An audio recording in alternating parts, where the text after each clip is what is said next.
What's your favorite warrior tier? Tier 3. I think tier 3 is the best. They can make BGs, but you should be able to queue a BG at Portal, not the City Battle Masters. I don't know. I think just the City Battle Masters is fine. I don't know about like having to go all the way over to Warsong Gulch to queue to Warsong Gulch. I don't know. It doesn't really seem like that doesn't really make the game better. And if you have like an option, like, is it good to make somebody have to run all the way over to Warsong Gulch to queue for Warsong Gulch? Does that make the game better? I don't know, man. Like, I don't really think so, personally. I mean, it makes it a little bit more interesting, but I don't see that improving the game. I don't see that being, like, a good positive, right? Only if you're retarded. Well, there's a lot of people that just have their nostalgia goggles on. They want the entire game to be completely the same as vanilla WoW. And it's just a different game now. Players are different. Everything's different now. And you can't expect the game to be the exact same. Now, obviously, like, I don't want to see, like, mechanics of the game changed, but some of those things like that were already out in vanilla, I think they should just be released at their end vanilla state, because that's whenever they were at their best. Okay, let's go. Focusing in capitals queuing instances, maybe you'll have to go to the instance. Well, I don't know about that. I mean, I think that queuing for a BG is something that people have done ever since vanilla WoW, and it was fine then. I think it'll be fine now. Anyway, I'll look at the Mark Cuban interview, and I'll see what the hell this is, okay? Mark Cuban, streamers. Okay, let me see what this is. Where is it? What's the Mark Cuban interview? Why does Mark Cuban think streaming is a waste of time? Oh, great. Okay, see, don't let his hair fool you. Mark Cuban's basically a boomer. This dude's like 60 years old, okay? Which one is it? Yeah, which one is it? How I Became a Billionaire. Yeah, I probably should look into that and see what it is. Which one is it? Mark Cuban Esports.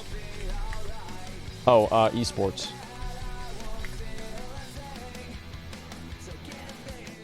Is this it here?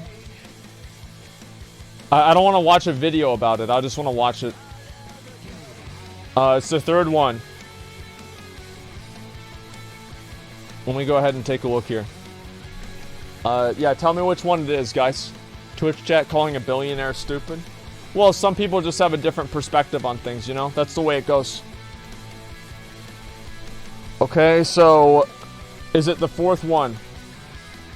Alright, I'll assume it's this one here. I'll pause this. And we'll see. I guess it'll have a bunch of... Mark Cuban thinks owning an esports team in the US is an awful business.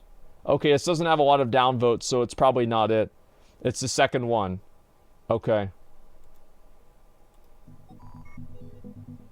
Oh boy, here we go. Hope you're all doing well. Welcome back to more esports talk. Today we talk about an interview with the one, the only, that being Mark Cuban. If you guys not know, a widely regarded investor around the entire world, also the NBA owner of the Dallas Mavericks, and worth a lot of money. He's also invested in He's got a lot of money. Things out there we will touch on in a bit. But in this interview as well, breaking last night, he talks about that owning an esports team, investing into an esports organization as an awful investment. Obviously sparking many responses out there from a few owners we'll talk about, as well as many of you guys out there, as to why this guy who's invested into esports is now calling owning an esports team a very bad investment. Here is the interview, and then we'll talk about a lot of things. Let's see what he says. I heard that you said that you would not buy a League of Legends team last year because of player overload. Yeah. Do you still think that? Yeah, absolutely. I think it's done. Yeah, I mean, you know what the meta is, right? And so they change everything all the time, whether it's Overwatch, whether it's League of Legends, Fortnite, for that matter. It's not really an esport, but still, you know, when it's a 5 person team and the meta changes every 90, 120 days, it's like a whole new game. And so you have to, you know, it's so competitive and it's so mentally and physically straining that it's brutal. So that's part one. Part two is the economics. I think a lot of people who bought into teams, not the esports themselves, had no idea how bad a business it was. No idea. Sure. In aggregate, it's a good business. Is it growing? Yes. But domestically here in the United States, it's an awful business. And owning a team. Owning a team is an awful business. And so I think you're seeing a lot of consolidation. Yeah. As people get out and try to sell, you see a lot of people trying to raise more money. You see the valuations coming down, and I think a lot of people who bought in didn't recognize the difference between a stream and viewer in Europe, in Asia, versus a stream and a viewer here. I mean, you read Esports Observer and you see... That's a good point, because they have less fucking money in other places in the world, but they still count as a viewer. So if you're going to put your ad in front of some guy that lives in Serbia that can barely afford snow, it's going to be a pretty hard time to get him to buy anything that's actually, like, expensive. You know what I mean? All the Twitch numbers and everything, and you see the aggregate hours. And what was it? Even with Overwatch League, 300-some thousand maximum global viewers. I forget the exact number. That's not a huge number. Thank you, Mark. And you know what Mark probably doesn't even fucking know? Is that half of those viewers are embedding. Nobody's watching this shit. Yeah, it's the thing is, like, they're not bots. They're embedding. So here's what you guys want to know. Here's a little trick of the trade. All right. So imagine you've got a website, and on your website you've got you've got an ad, and so you put your ad right there on the website. Well, there's a lot of people that they have ad block, and so in place of ad block, they have embedded streams in place of the ad, and they sell places for the embedded streams. So that's like the Twitch homepage, which is a little bit different, but it's kind of the same thing. I believe MMO Champion does this. A lot of these people do this. So whenever you see people that are view botting, it's actually not always view botting. They're just getting their stream embedded because they have a good relationship with somebody on a website. Then that website gets traffic, and then those people are embedded onto their stream, and those people count as a viewer. Now, Twitch is not going to get rid of this, because I believe Twitch probably sells this to some extent, right? To everybody knows that Twitch would obviously have a deal with Overwatch League to embed their streams and put their streams on as many of their platforms as possible. So it wouldn't make sense for Twitch to get rid of it, because Twitch uses it to their own advantage. And that's the big problem with, like, you look at these esports things, a lot of the numbers they have are embedding. They're not actually even real viewers. That's why you can go into a stream of like one of these games, one of these esports things, and a lot of the people, like, nobody's talking in chat. People aren't saying anything. Nothing's happening. That's why. So where's the money at? You're an expert in this. There's not. I mean, being in Asia, there's money, right? If you're in Korea, there's tons of money there. It's real. If you're in China, there's money there. Here, not so much. Not so much. I mean, look at what the streamers go through. I mean, Ninja kills it, right? Yeah, they make a lot of money. Yeah, he makes a ton of money, but he went to Mixer because to make that money, you got to stream 10 hours a day and not have a life. And let's be honest about this, guys. Right off the bat, Is that not true? I mean, really, is that not true? I mean, people might get triggered over Mark, but I mean, like, Mark's talking real shit here. Yeah, Mark's talking real shit. Like, what's wrong with that? makes a lot of good points. The first and foremost is that Fortnite is not an esport. I tried to fight this for a long time. For a lot of you guys who are Fortnite fans, I did try and argue for it being an esport for quite some time until Epic Games came forward and said, hey, by the way, we're going to keep on making routine updates and patch updates and changes even before big tournaments. And so for that, I have to say it's not really an esport. Yes, they have... I think that's just, like, instead of saying it's not an esport, just say that you're not happy with the way they developed the game. Because $100 million tournaments say otherwise. Like, it's a Blizzard does this too. Like, it's clearly an esport, but you're just not happy with the way they developed the game, which is fine. I get that. Like, WoW does that too. It's fucking stupid, but it doesn't make it not an esport. It's still an esport, even if you don't like it. The difference, in my opinion, right, with like people saying like, oh, 10-hour workday is normal. No, for one, it's not. An 8-hour workday is normal. And the other difference is the fact that, like, usually whenever you go to work, and like what Mark even said, like he said, work 10 hours a day and you don't have a life. The thing with working, and what makes working in like an office or something like that different, is the fact that you're working and you're going around and you're interacting with other people, right? A lot of your friends you probably make at work. A lot of your friends and, you know, people that you interact with regularly, you make at work. So it's like, I know for me personally, whenever I was working at the IRS, I had a lot of people and I would interact with them and I would talk to them. So streaming in a way is like, it's a very isolating activity in a way that going to like an office or something like that is not.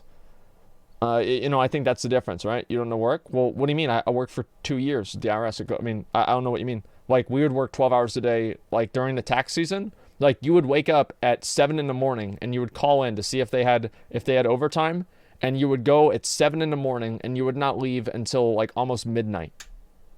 Like, it would go on for, like, only 2 weeks, so it wasn't, like, really intense for a while. But, I mean, I've worked before, but obviously I haven't gone and, you know, like, been a construction worker. Thank God. I would never want to do that. But the point's still the same, right? Is you're interacting with other people. Streaming is much more isolating than, like, a normal job.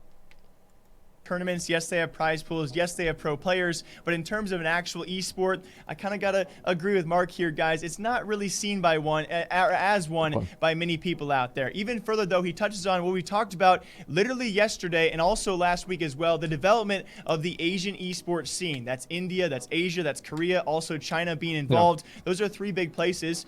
Asia, he also kind of solely targeted Korea alongside China, the giant region, as probably the markets that esports would be the best business for. He says that viewership-wise, the money here in America is not there compared to even the likes of Europe and especially that of Asia, which we talked about as we see ever-expanding organizations out there. FaZe giving it their try, Fnatic giving their try in India as well. Optic had their try of the Asian market because that is where the player base, the viewer base, the numbers there, even money-wise, are certainly there, and even Mark Cuban is seeing that. So those are 2 great points he did make, but he also did talk about, of course, when it comes to investing into an esports team, the return just isn't there, which I find a bit odd because I do want to clarify when it comes to being financially savvy. Obviously, Mark Cuban has done a lot of things right, but when he actually calls investing into an esports team, I think he's referring to owning an esports organization as an awful business. It's a bit weird because when you look at his esports investments, they aren't from an outside perspective. Now, I have not seen his books. Let me preface that. He's a very smart guy. I'm sure he only does, you know, things that he thinks are going to make him money. Probably, One of his first investments in I would expect that. Seemingly made sense a little bit because he owns the Dallas Mavericks from the NBA. He actually invested into and now owns Mavs Gaming Esports, which, by the way, partake in the 2K League for NBA. So as an outside and kind of an esports guy, as many of you guys are as well, you don't really see it. So when Cuban tweets this, it's very easy to give Dr. Lupo 500 likes. Okay, what did he say? Cuban tweets this. Look at the number of hours streamed per day versus number of hours in a day and ask if you would want that job. Okay. It's very easy to give Dr. Lupo 500 likes and give Mark Cuban 100 likes, but Mark Cuban's right. Okay. I'm not going to watch the whole video. Cuban talks about streaming life. Oh, yeah, I saw this earlier in the week, but I lost it today. Ask if you would want that job. What are the tweets? Can we just look at the tweets? Stream if you're good and you can make a living, by all means doing it. My point was having the biggest audience is always the best individual choice. When someone throws a boatload of money at you, yes, it can be the right answer. Well, yeah, no shit. Well, yeah, duh. I mean, fucking duh. Yeah, it's the same fucking thing, man. Like, yeah, of course you're going to try to make as much fucking money. This is so interesting. I wish I had covered this earlier in the week, because what Cuban is talking about here, Cuban is talking about a very simple ROI equation, right? Which he can do because he's a billionaire, so he thinks about everything in this way. If I spend 1 hour doing something, what is my time worth? And once you start earning a lot of money, or you have a lot of like choice.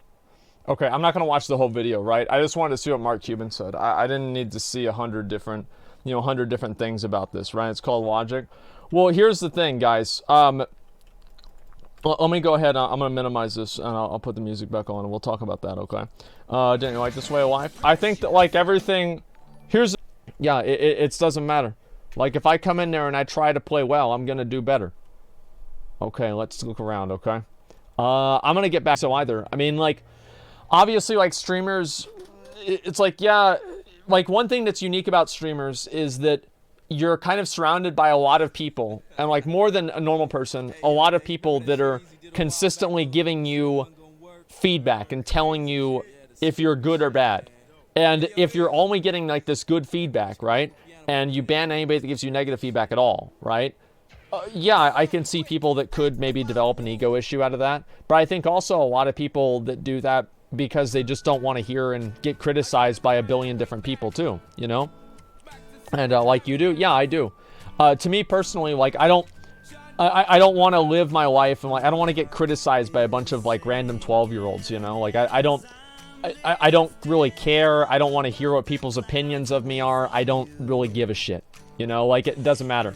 And I think that also like if you lend yourself